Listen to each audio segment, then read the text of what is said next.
Talagang napakahalaga nito mga kapatid. Amen. Upang matiyak at sigurado po natin ang kaligtasan na ipinangako ng ating pinakamamahal na Panginoon. So dito sa lupa, marami po mga kapatid ang mga hadlang sa ating paglilingkod sa Diyos. Marami po ang mga paraan ang kaaway para tayo po ay linlangin, para tayo po ay dayain. Para ang Kristiyano, mga kapatid, manghina, tumalikod, at malayo sa Panginoon. Subalit, kung tayo po ay mananampalataya, anak ng Diyos, at yung ating puso ay nasa Panginoon, ang ibig sabihin, mga kapatid ko, kinakailangan po nating panindigan at kinakailangan na tayo po ay manatili sa paglilingkod sa Panginoon. Sabagat si Satanas, mga kapatid, tuwang-tuwa siya. Once na ang isang mananampalataya, ang isang Kristiyano, mga kapatid, magliban sa pagsamba, once na ang isang Kristiyano, mga kapatid, na hindi ho makadalo ng araw po ng Sunday, isang tiyak na bagay, mga kapatid, si Satanas po pumapalakpak. At ang ngiti hanggang tainga. Subalit, kapag ang isang Kristiyano, ang isang mananampalataya, ang isang anak ng Diyos, every Sunday, dumadalo. Si Satanas po, mga kapatid, bumabagsak. At ikaw na Kristiyano, ikaw na anak ng Diyos, tumatayo. Amen? Tumatatag. At ang iyong relasyon sa Panginoon ay nagiging maayos. So sa araw po ito, mga kapatid, ang ating pong pag-aralan, the final destination. Lahat po tayo mag-sign first law. So alam niyo ho, mga kapatid, sinasabi ng ilan, pag ang tao'y namatay, tapos na ang kanyang problema. Mali ho yun. Dahil ang totoo, mga kapatid, once na ang isang tao namatay, mga kapatid, physically, yan po, kung siya'y hindi naglilingkod sa Panginoon, yan po ay simula ng kanyang pinaka-matinding paghihirap na danas. Pasimula, sabagat ang sabi ng Biblia, mga kapatid, ang tao po ay nakatakdang mamatay, minsan. Pag tayo po'y namatay, mga kapatid, physically, so ang ibig sabihin, yung ating pong kaluluwa, sabagat ipinangako ng Diyos na mayroon tayong buhay na walang hanggan. So physically, patay. Lahat po tayo mo-cyprus nun. Subalit yung ating kaluluwa ay nanatiling buhay. Amen. So ngayon, kung yung kaluluwa na yan, mga kapatid, ay hindi naglingkod sa mahal na Panginoon at hindi naging tapat sa Panginoon, hindi namuhay alinsunod sa salita ng Panginoon, isang tiyak na bagay. Ang tawag sa kanya, mga kapatid, ang unang puntos po natin, yung tinatawag na pitiful. Ano yung pitiful? Ha? Pitiful. Nakakaawa.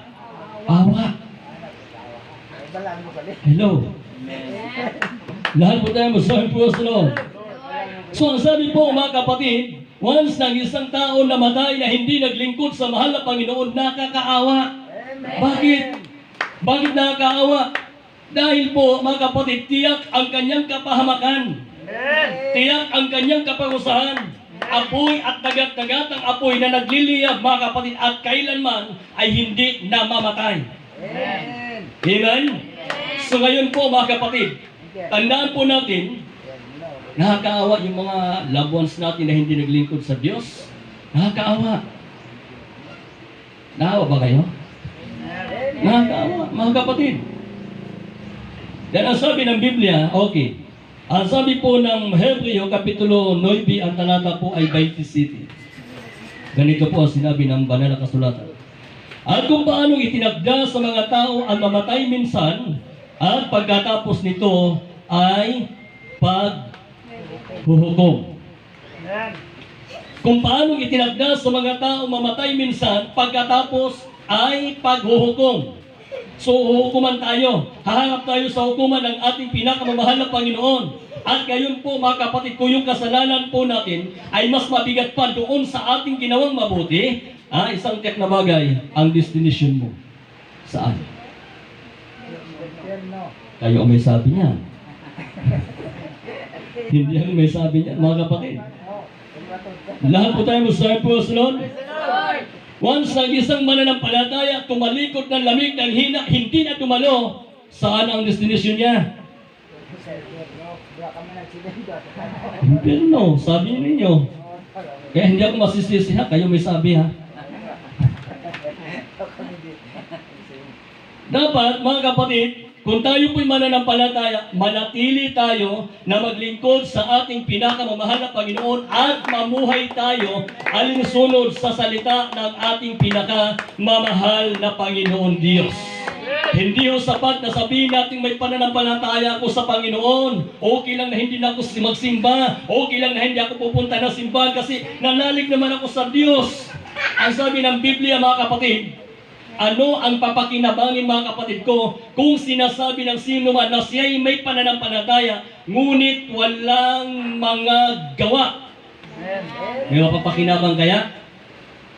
Wala. Wala kang makukuha. Hindi ka naman gumagawa para sa Panginoon eh. Hindi ka naman naglingkod para sa Panginoon. Hindi ka naman sumamba tapos sabihin mo, maliligtas ka. Ang sabi po, mga kapatid na Santiago, Kapitulo 2, ang talata po, mga kapatid, ay 14, ganito po ang sinabi ng Biblia. Anong pakikinabangin, mga kapatid ko, kung sinasabi ng sino man na siya'y may pananampalataya, ngunit walang mga gawa, makapagliligtas baga sa kanya ang pananampalatayang iyan? Kung sabihin ng sino man, pag sinabi pong sino man, mga kapatid, marami. Lahat. Kung sabihin ng sino man na siya'y may pananampalataya, subalit walang mga gawa, ang sabi po ng banal na kasulatan, maliligtas kaya siya? Hindi siya maliligtas. Samagat ang makapagliligtas sa atin, mga kapatid, yung ating pananampalataya. Ang makapagliligtas sa atin, mga kapatid, yung ating mga lakad. Ang makapagliligtas sa atin na tayo po'y lumakad na matuwid sa paningin ng ating pinakamamahal na Panginoon. Mamuhay tayo alinsunod sa salita ng Diyos. Ang ibig sabihin, mga kapatid, gumagawa ka para sa iyong kaligtasan. Amen? Gagawa tayo para sa ating kaligtasan. Kung ano man yung utos na Panginoon, yun yung gagawin natin. Amen? Pananampalataya, kasunod ng ating mga gawa. Kasi paano naman tayo, mga kapatid, maglingkod sa mahal na Panginoon kung kumbaga yung gusto lang ho natin gusto lang natin dumalo, gusto lang natin sumamba, gusto lang natin, mga kapatid, sumunod sa utos ng Panginoon, wala kang kaligtasan kasi ang sabi ng Biblia, mga kapatid, ang basihan dito pananampalataya na may kasamang mga gawa. Yun po ang magkamit ng kaligtasan. Yun yung tatanggap ng kaligtasan na galing sa ating pinakamamahal na Panginoon. Subalit makukuha lamang natin ito, mga kapatid ko, kung tayo po ay maglingkod ng tapat sa Diyos. Amen? So ang sabi po ng banal na kasulatan, mga kapatid, anong pakikinabangin, mga kapatid ko, kung sinasabi ng sino man na siya'y may pananampalataya? So lahat, marami po ang nagsasabing may pananampalataya sila. Marami po ang mga taong nagsasabing kilala nila ang Diyos. Marami pong mga tao, mga kapatid, na nagsasabi na sila raw ay Kristiyano, sila raw ay mananampalataya. Subalit, mga kapatid, hindi mo makikita sa simbahan. Amen? Amen? Dahil kung sinasabi natin mananampalataya tayo, Kristiyano tayo, pag sinabi natin mananamba tayo, so ang ibig sabihin, makikita ka sa simbahan. Amen. Pag sinasabi mong kilala mo ang Diyos, makikita ka sa simbahan. Amen. Na sumasamba ka. Amen.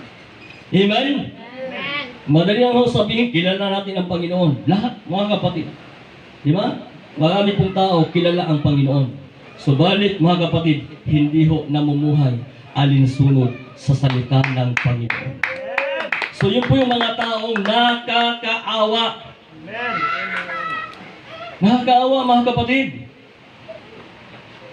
Kung tayo po ay Kristiyano, umalis, tumalikod sa paglilingkod sa mahal na Panginoon, nakakaawa ka. Amen? Mas maganda ho mga kapatid, na tayo po'y naglingkod sa mahal na Panginoon, manatili tayo na maglingkod sa mahal na Panginoon. Dahil sabi ng Biblia mga kapatid, ang pangako sa atin ng Diyos ay buhay na walang hanggan. Amen? So, alam niyo mga kapatid, ang sabi ng Biblia, ito ang sinabi ng banal na kasulatan mga kapatid, ang pananampalataya, ngunit walang mga gawa makapagliligtas baga sa kanya ang pananampalatayang iyan. So kaya ho bang iligtas mga kapatid? Kaya bang iligtas? Kung sabihin natin may pananampalataya tayo, subalit wala tayong mga gawa, hindi ho mga kapatid, hindi ka maliligtas. Dahil sabi ng Biblia sa 26, ganito ang sinabi sa Santiago 2:26, sapagkat kung paanong ang katawan na walang espiritu ay patay, ay gayon din ang pananampalataya na walang mga gawa ay patay. So ang sabi po ng banal na kasulatan mga kapatid, kung yung katawan ng isang tao, itong katawan po natin mga kapatid, kung ito po ay wala na yung espiritu, humiwalay na ang espiritu dito, ang ibig sabihin patay. So yung patay mga kapatid, kahit pukpukin mo yan, masuhin mo yan, martilyuhin mo yan, lagariin mo yan, hindi na yan magsasabing aray. Hindi na siya masasaktan. Bakit? Wala na sa kanya ang kanyang espiritu. Umalis na. Amen! Humiwalay na mga kapatid. Di ba? So ngayon mga kapatid, ang sabi ng banal na kasulatan, ang pananampalataya na wala rin mga gawa, ganito rin ang magiging kaparihas niya. Lahat po tayo say praise the Lord. Sapagkat kung paano ang katawan na walang espiritu ay patay, gayon din ang pananampalataya na walang mga gawa ay patay. So wala siyang gawa, wala siyang ginawa mga kapatid. Amen? So ngayon, habang tayo po'y nabubuhay, mga kapatid ko, tiyakin po natin na tayo po ay naglingkod sa ating pinakamamahal na Panginoon at tiyakin po natin na nananatili tayo sa paglilingkod sa Diyos. Nananatili tayo na sumasamba sa Panginoon. Nananatili tayo namuhay alinsunod sa salita ng Diyos. Bakit? Dahil ang pangako sa atin ng Panginoon, kaligtasan at buhay na walang hanggan. So ito po'y tatanggapin ng isang Kristiyano, ng isang mananampalataya, mga kapatid ko, na naging tapat sa Diyos. Amen? So kailangan po natin mamuhay sa salita ng ating pinakamamahal na Panginoon. So ang sabi po ng Biblia, mga kapatid, dito po sa ating pong binasa, sapagkat kung paano ang katawan na walang espiritu ay patay, gayon din ang pananampalataya na walang magawa ay patay. So ang sabi po ng Biblia, mga kapatid ko, sa ating pong unang binasa kanina, mga kapatid, kung paanong itinakda sa mga tao ang mamatay minsan, pagkatapos nito ay paghuhukom. So saan tayo ngayon gagawa? Sa panahon na tayo po ay buhay. Amen! Amen? Sa panahon na tayo po ay malakas. Sa panahon na tayo po ay malusog, dito po natin gagawin ang kalooban ng ating pinakamamahal na Panginoon. Dito po natin mga kapatid ipagtrabaho ang ating kaligtasan. Kaya sabi ng ating pinakamamahal na Panginoon mga kapatid, sa ulat po ng 2 Korinto, Kapitulo 5, ang talata po ay 10, ganito po ang sinabi po ng banal na kasulatan. Sa ulat po ng 2 Korinto, Kapitulo 5, ang talata po ay 10. Sapagkat tayong lahat ay kinakailangang mahayag sa harapan ng hukuman ni Kristo upang tumanggap ang bawat isa ng mga bagay na ginawa sa pamagitan ng kanyang katawan ayon sa ginawa niya, maging mabuti o masama. So ang sabi po ng banal na kasulatan mga kapatid, tayong lahat ay kinakailangang mahayag sa harapan ng hukuman ni Kristo. Pag sinabi pong lahat mananampalataya o hindi mananampalataya, haharap sa hukuman ng Panginoon. Naglilingkod sa Diyos o hindi naglilingkod sa Diyos, sumasamba o hindi sumasamba, lahat ay pupunta sa hukuman ng Panginoon. So ngayon po mga kapatid, dito po tayo ngayon susukatin ng Diyos. Amen? Sapagat ang sukatan na ginamit ng ating pinakamamahal na Panginoon dito mga kapatid, ayon sa ating ginawa nang tayo po'y nabubuhay pa. Amen. Hello? Nabubuhay pa ba sa kasalanan? O nabubuhay ng makadiyos? Nabubuhay na ayon sa kalooban ng ating pinakamamahal na Panginoon. So ang sabi po dito mga kapatid ng Biblia, bawat isa sa atin ay tatanggap ng ano? Tayo po'y tatanggap sa ating pinakamamahal na Panginoon mga kapatid. Alinsunod sa ating ginawa, ito po ay mabuti o ito man ay masama. Ang ibig sabihin mga kapatid, kasi di ba sabi nga nila, mga kapatid, kahit yung patay, dasalan mo na dasalan yan. Kahit ilang pari pa yung magdasal niyan. Kahit ilang pastor pa ang magdasal niyan. Pag yan ay makasalanan, namatay, hindi naglingkod sa Diyos, tumalikod sa paglilingkod sa Panginoon, kahit ilang pari pa ang magdasal o pastor pa ang magdasal niyan, hindi maliligtas yan. Bakit? Kasi ang sabi ng Panginoon, alinsunod sa ating ginawa, mabuti o masama, huhukuman tayo ng Diyos. Amen? Lahat po tayo masabi po sa Lord.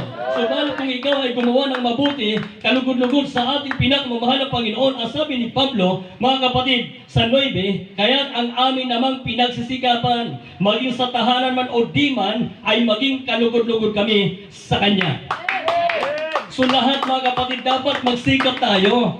Amen? Magsumikap tayo na maglingkod sa Panginoon, magsumikap tayo na dumalo. Huwag nating sabihin na dapat si pastor lang dyan, dapat yung mga manggagawa lang dyan, dapat si brother lang dyan, dapat si sister lang dyan. Dapat lahat tayo ay sama-sama nagdadalo, sama-sama nasasamba sa ating pinakamamahal na Panginoon, sapagkat yung kaligtasan ay ibibigay ng Diyos sa lahat ng mga mananatili. Amen? Ang sabi ng Biblia mga kapatid, ang sabi ng ating pinakamamahal na Panginoon, datapwat ang magtiis hanggang sa wakas, siya ang maliligtas. Hello? Unang sinabi ko kanina mga kapatid, sa ating paglilingkod sa mahal na Panginoon, marami pong mga hadlang, marami pong mga atake ni Satanas, subalit ang sabi ng ating pinakamamahal na Panginoon, kailangan po natin na isuot mga kapatid ko ang turbante ng kaligtasan. Amen? Yun po mga kapatid ang magpapanatili sa atin. Once na tayo po mga kapatid ay punong-puno ng salita ng Diyos, yung salita ng Diyos mga kapatid ay lagi nasa isip natin, lagi nasa puso natin ang salita ng ating pinakamamahal na Panginoon. Ang ibig sabihin mga kapatid, ito po ang sinabi ng banal na kasulatan na ito po ang ating panglaban sa lahat ng gawa ng kaaway. Amen? Ito yung panlaban natin sa lahat ng gawa ng kaaway. Kasi po, mga kapatid, paano ka manampalataya kung hindi ka naman sumunod sa salita ng Panginoon? Paano mo masasabing ikaw ay nanampalataya kung hindi mo naman narinig na ipinangaral ang salita ng Diyos? Kaya ka naniwala, kaya ka sumampalataya dahil narinig mo. Kaya ka sumampalataya, kaya ka naniwala dahil binasa mo ang salita ng Diyos. Amen? Lahat po tayo masabi po sa Lord. Kaya yung mga hindi nakikinig at hindi sumusunod sa salita ng Diyos, ang ibig sabihin mga kapatid, wala silang panglaban kay Satanas. Amen? Kaya konting dahilan na mga kapatid, tisod na, konting kiliti lang ni Satanas, nanlamig na, konting kiliti lang ni Satanas mga kapatid, wala nang ganang dumano, wala nang ganang sumamba. Bakit? Hindi naman nagbasa ng Bible Hindi naman nagbasa ng salita ng Diyos. Wala kang panlaban doon sa kiliti ni Satanas. Lahat po tayo masabi po sa Lord. So, si Satanas mga kapatid, puso yan Amen? Ang sabi ng Biblia, katulad siya ng leon, umuungan. Gumagala siya. Naghahanap siya ng kanyang masisila. Sino yung kanyang sisilain? Alam nga naman po mga kapatid, yung nasa sapungan. Diba? Alam nga naman po mga kapatid, ang silain ni Satanas, yung mga nasa madyungan. Alam nga naman ang silain ni Satanas, yung mga nasa sugalan. Mga Kristiyano. Bakit? Kasi alam niya, kanya na yun Lahat po tayo, Sir Proslo. Masakit man sabihin mga kapatid, pero yan ang totoo. Amen? Lahat po tayo, Sir Proslo. Pumalakpak po muna lahat sa ating pinakamamahal na Panginoon. Okay, di ba ang nilikha ng Panginoon, nung nilikha ng Panginoon mga kapatid, lahat ng bagay dito sa lupa, ang ibinigay ng Diyos na pwede mong kainin. Ano? Mga pagkain na po pwede natin kainin. Amen? So yung tubig, mga kapatid, di ba? Yan yung ibinigay ng Panginoon na pwede mong inumin. Lahat po tayo masasabi, praise the Lord. Bakit? Kasi yung tubig, mga kapatid, ang sabi ng mahal na Panginoon, siya po, mga kapatid, ay ang sino mang iinom sa Kanya ay hindi mauuhaw. At ang sino mang iinom sa Kanya ay may buhay na? May buhay na? Walang hanggan. Ano nga sa English yan? Ha? Ano nga sa English yung buhay? Life. Wala hong sinabi sa Bible, mga kapatid, na impolite. Wala hong sinabi sa Bible, mga kapatid, na sunmiglight. Lahat po tayo masasabi, praise the Lord. Wala. Amen? So yung kabayo, mga kapatid, ang kabayo na nakasulat, 4. Mali, 3 pala. Di ba?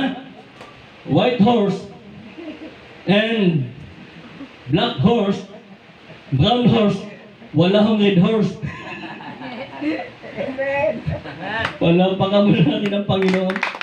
Lahat po tayo masasabi, praise the Lord. So, huwag natin palitan, mga kapatid, yung ginawa ng Panginoon para inumin natin. Amen? Mas tinatangkilik pa ng tao, mga kapatid, yung gawa ng tao kaysa gawa ng Diyos. Yung gawa ng Diyos, mga kapatid, yan po ay talagang napakamabisang gamot niyan sa lahat ng mga may sakit. Ano yun? Tubig. Amen? Lahat po tayo masasabi, praise the Lord.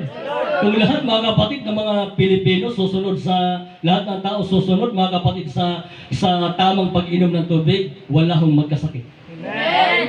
Amen? Pag halimbawa, 6 na buwan na bata, huwag mo nang painumin ng 8 ng 8 baso. Mahirap po yan. Malulunod yan. Di ba? May mga sakit po, mga kapatid, hindi sila pwedeng uminom ng maraming tubig. So, dapat, mga kapatid, alamin po natin yan. Amen? Lahat po tayo, send praise the Lord.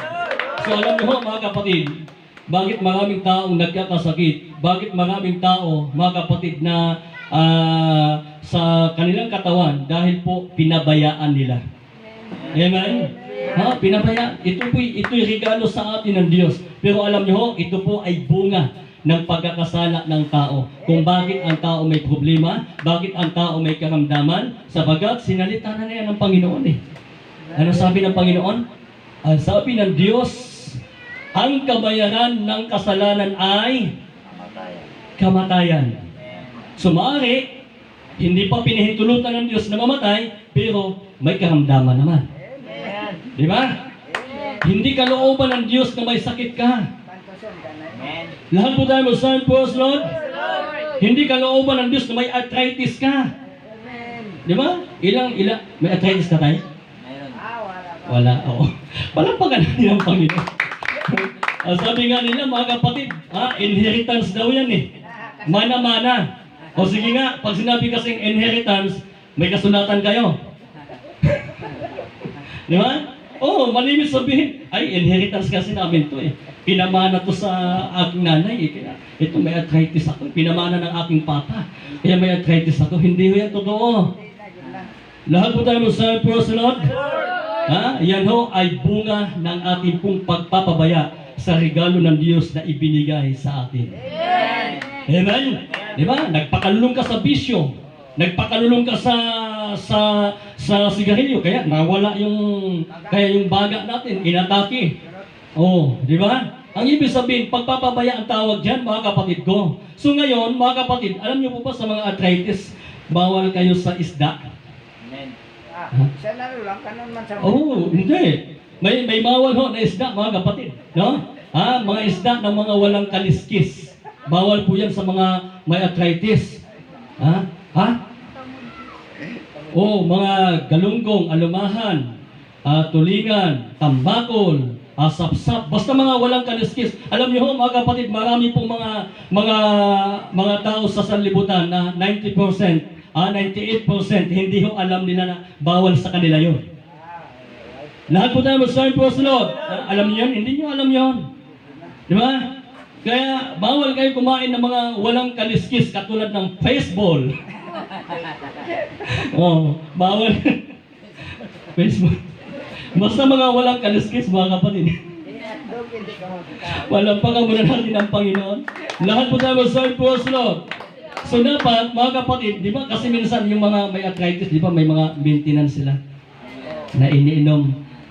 Pero, uminom ka man ng maintenance mo na gamot, kumakain ka man ng bawal, nagsayang ka lang ng pera. Amen.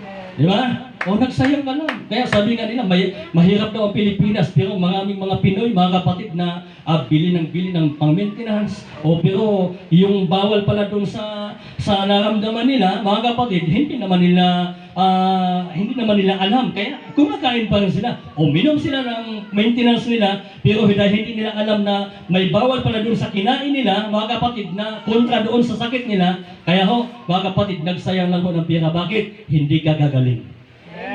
Yun yung totoo. Pero mga kapatid, ang pinakamabisang gamot na kailangan po natin ay walang iba, salita ng Diyos. Amen? Lahat po tayo mag-sign for us, Lord. Kaya sa lahat ng mga may sakit, mga kapatid, re-resitahan po kayo. Read the Word of God 3 times a day. Palampakan muna natin ang ating pinakamamahal na Panginoon. Lahat po tayo mag-sign for us, Lord. So mga kapatid, nakakaawa yung mga Kristiyano, yung mga mananampalataya, yung mga tao, mga kapatid, na hindi ho naglilingkod sa Diyos. Tandaan po natin yan. Nakakaawa, mga kapatid. Kaya, alam niyo ho, mga kapatid, ang isa sa pinakalayunin ng ating pinakamamahal na Panginoon, na tayo po, mga kapatid, ay maglingkod sa Panginoon. Makinig mo ang salita ng Diyos. Nakinig mo ang salita ng Diyos, lumapit ka sa Panginoon. Amen? Tinatawagan ka ng Diyos. Manampalataya tayo sa mahal na Panginoon. Amen? At isuko natin yung ating buhay sa ating pinakamamahal na Panginoon, mga kapatid. Para pagdating ng panahon, ang sabi po ng banal na kasulatan, lahat tayo ay haharap sa hukuman ni Kristo. Ayon sa ating ginawa, ito po ay mabuti o ito man ay masama. Lahat po tayo mag-sign for us, Lord. So ang sabi ng Biblia, mga kapatid, Roma 6:23, ito po ang sinabi po ng banal na kasulatan. Ang sabi po ng Roma Kapitulo 6, ang talata po ay 23. O umpisa natin dito sa 22. Datapwat ngayong mga laya na kayo sa kasalanan ay naging mga alipin ng Diyos, kayo ay mayroong inyong bunga sa ikababanal, at ang wakas ay ang buhay na walang hanggan. Sa 23, sapagkat ang kabayaran ng kasalanan ay kamatayan, datapwat ang kaloob na walang bayad ng Diyos ay buhay na walang hanggan kay Kristo Jesus na Panginoon natin. So ang sabi po dito, mga kapatid, ng banal na kasulatan ng Biblia, na ang kabayaran ng kasalanan ay kamatayan.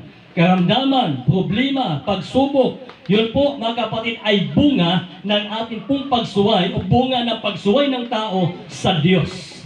Amen? So kung nais natin, mga kapatid, na maging maayos at maging maganda ang ating pong buhay, sundin po natin, mga kapatid, ang kalooban ng Panginoon. So ang kalooban ng Diyos, guminhawa ka. Bumuti ang iyong kalagayan. Di ba? Yun yung kalooban ng Panginoon. Lahat po tayo mag-sign for us, Lord. Kalooban ba ng Diyos may sakit ka? Kalooban ba ng Diyos may sakit ang tao? Hindi ang kalooban ng Diyos. Ang kalooban ng Panginoon sa tao, mga kapatid, bumuti, guminhawa ang kanyang kalagayan. Amen? Bakit? Ito ang sabi. Sa aklat po na 3 Juan, Kapitulo 1, ang talata po ay 2. Ganito po ang sinabi po ng Biblia. Minamahal, ating idinadalangin na sa lahat ng mga bagay ay guminhawa ka at bumuti ang iyong katawan na gaya ng paginhawa ng iyong kaluluwa. So ang sabi po ng banal na kasulatan, mga kapatid, na yung ating pong katawan ay bumuti o guminhawa. Ang ating katawan, bumuti ang ating katawan at gaya ng paginhawa ng ating kaluluwa. Lahat po tayo mag-sign for us, Lord. So yun po mga kapatid, ang isa sa pinaka-nais ng ating pinakamamahal na Panginoon na magiging maganda ang ating pong pangangatawan, malusog, walang sakit. Amen? Amen? Kung may sakit man tayo ngayon, ito po ay bunga ng ating pagpapabaya. So ngayon mga kapatid, kailangan po natin na lumapit sa Diyos. May karamdaman ka ngayon, lumapit ka sa Panginoon. Bakit? Dahil nasabi ng Panginoon, bubuti ang iyong pakiramdam, bubuti ang iyong katawan, at katulad ng pagbuti ng iyong kaluluwa. Amen? So physically, magiging maayos mga kapatid. Pagagalingin ka ng Panginoon, lulutasin ng Panginoon yung problema mo. Amen? Amen? At yung kaluluwa mo ay magiging maginhawa. Lahat po tayo sa personal. Bakit? Paano giginhawa mga kapatid? Kung ikaw ay sumunod sa utos ng Diyos. Amen? So ano yung unang puntos po natin mga kapatid? Unang puntos po natin sa ating pong pinag-aralan, yung tinatawag nating pitiful. Nakakaawa. So pangalawa, yung tinatawag po nating lucky. Ano yung lucky? Luck. Ha? Maswerte. O yung lahat ng maswerte, magsabing amen. Amen. Lahat po tayo magsabing praise the Lord. Diba? Maswerte ka dahil naglingkod ka sa Diyos. Maswerte ka dahil nanatili ka sa Panginoon. Bagamat maraming mga pagsubok na pinagdaanan mo, subalit nanatili kang nakatayo, nanatili ka nagpapagamit sa gawain ng Diyos, nanatili ka na maglingkod sa ating pinakamamahal na Panginoon. Ang sabi ng Biblia, mga kapatid, mapalad ka. Amen? Lahat po tayo mag-sign praise Lord. Diba? Yun po mga kapatid, yung pinaka-mainam at pinaka-maganda na sinabi ng ating pinakamamahal na Panginoon na mapalad yung mga nagugutom, mapalad yung mga nauuhaw, mapalad yung mga nahahapis, mapalad yung may mga pinag-uusig. Lahat po tayo mag-sign praise Lord. Mapalad yung mga pinagbibigaan ng sari-saring masama sapagkat kanila ang kaharian ng Diyos. Amen? Lahat po tayo sa praise Lord. Alam niyo ho mga kapatid, ang sabi ng ating pinakamamahal na Panginoon, kung dito sa lupa naghirap man tayo, pero nanatili kang maglingkod sa ating dakilang Diyos, nanatili kang naging tapat sa mahal na Panginoon. Once na tayo po ay namatay mga kapatid, tiyak natin na ang ating destination ay nasa langit. Ano yung English sa langit? Heaven. Ang galing yun ha? Magaling talaga kasi walang sakit eh. Amen. Praise the Lord. Palampagan natin ang ating pinakamamahal na Panginoon. Lahat po tayo sa praise the Lord. So yung mga nakakaawa, mga kapatid, saan ang destination po nila? Saan?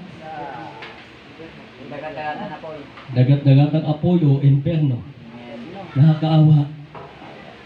Amen? So ang tanging magagawa ho natin mga kapatid, ipanalangin natin sila araw at gabi. Amen? Na sila po mga kapatid ay mamunat at magising sa katotohanan. Na sila po ay maglingkod at magtiwala sa ating pinakamamahal na Panginoon. Dahil kung sabihin natin may pananampalataya tayo sa Diyos at hindi naman tayo namumuhay alinsunod sa salita ng Diyos, magiging useless lang ang lahat. Magiging sayang lang ang lahat mga kapatid ko. So ngayon, ang sabi po ng banal na kasulatan, last, kaya lang medyo mahaba-haba ito mga kapatid. So ang sabi po ng Pilipo, ng Episo Kapitulo 6, ang talata po ay 10. Umpisa natin sa 10 hanggang 17. Ganito po ang sinabi po ng Biblia. Sa katapos-tapusay, magpakalakas kayo sa Panginoon. Ano ho ang sabi? Sa katapos-tapusay, magpakalakas kayo sa Panginoon. Amen.